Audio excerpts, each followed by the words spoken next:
দেখুন বন্ধুরা, মাংস রান্না হচ্ছে।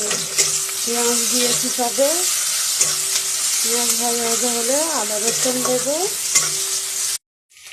দেখুন বন্ধুরা, মশলা কষা হয়ে গেছে আমার। এবার আমি মাংসটা দিয়ে দেবো।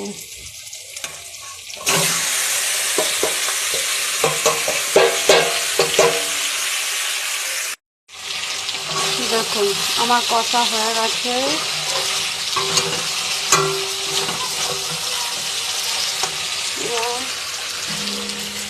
আলু দিয়ে দিলাম,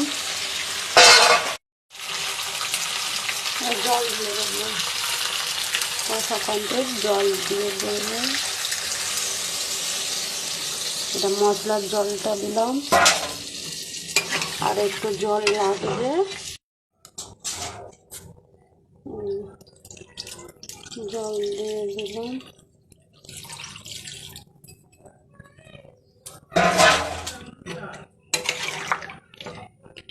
ততক্ষণ এটা হোক। এই আমার মাংস রান্না কমপ্লিট। কেমন হয়েছে বলো? ফুটছে, হয়ে গেছে। এবার বন্ধ করে দেবো গ্যাস।